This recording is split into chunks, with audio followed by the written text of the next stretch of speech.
edit ခါတော့နေပြီးတော့ထာဝရငြိမ်းချမ်းရေးစေတီနဲ့ညောင်ပင်ကြီးစုမှာရှိတဲ့ပကံခေပုံတူစေတီများကိုတွားရောက်ဖူးကြပါမယ်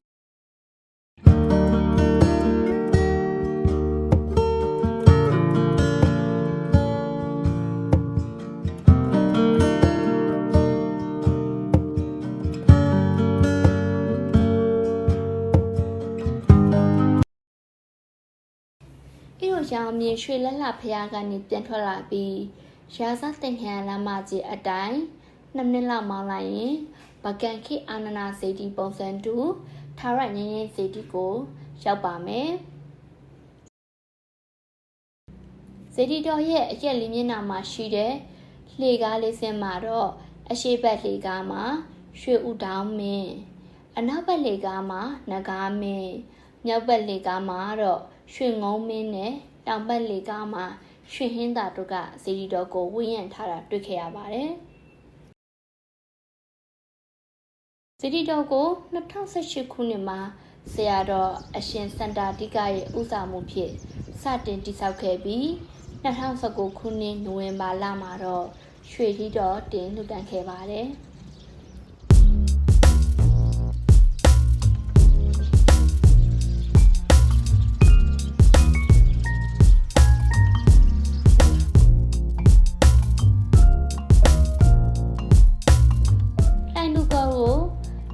စင်တီကြောင်များဖြင့်တည်ဆောက်ထားပါတယ်။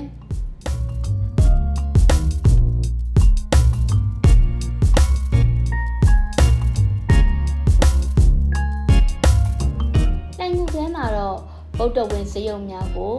စက်ကျင်ကြောက်ရုံလုံးကြွများဖြင့်ပူဇော်ထားတာကိုတွေ့ခဲ့ရပါတယ်။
ပါဗုဒ္ဓဝင်တရုတ်ဖော်လဲရများကဖျားဖူးများကိုဆွဲဆောင်နိုင်ပါတယ်။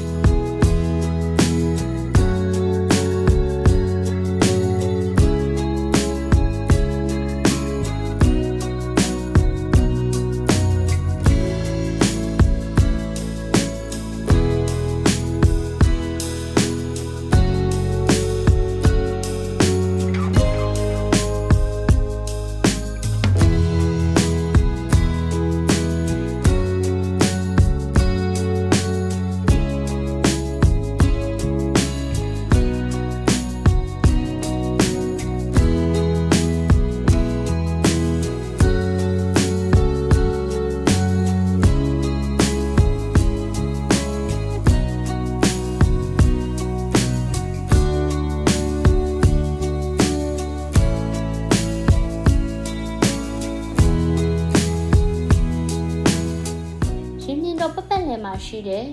အုတ်တိုင်များမှာထွန်းထူထားတဲ့အရုပ်ပုံတွေကတခြားဘုရားတွေနဲ့မတူကွဲပြားပါတယ်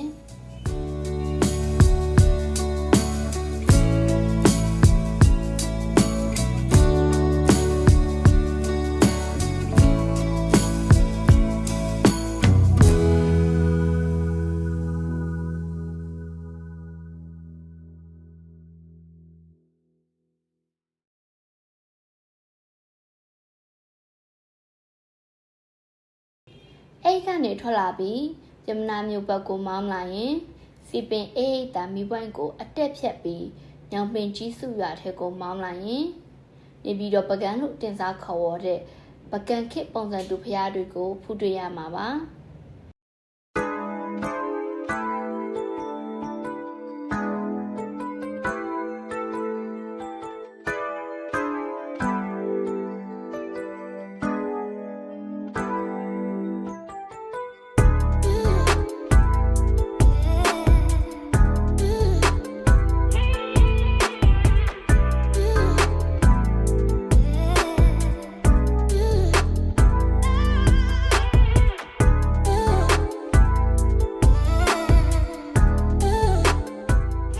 ပကံခေတ်လေးရအစ်စ်အတိုင်းအုတ်ကျက်များပြည့်အထုယူတိဆောက်ထားတာကြောင့်ခဏတာပကံရောက်တော့တယ်လို့ခံစားရပါလိမ့်မယ်။ဤလိုရောက်တဲ့အချိန်နေပြင်းတာကြောင့်ရှင်မြေတော်ကတော်တော်ပူနေပြီးလမ်းတော်တော်ခက်ခက်လျှောက်ခဲ့ရပါတယ်။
ဗီဒီယိုလေးတွေ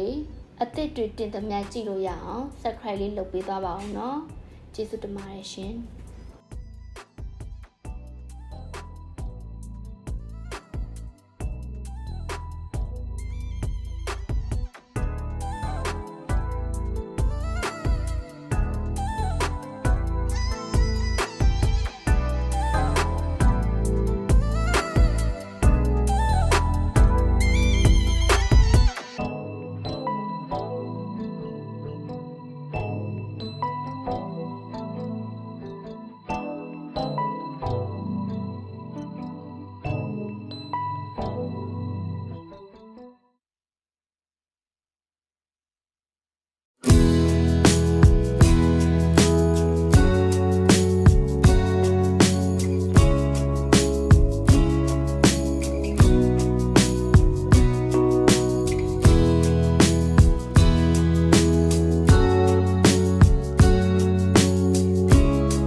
အတွင်းလိုက်ထဲမှာလည်းပကံခေတ်ပြည်သူ့တာအတိုင်းပဲ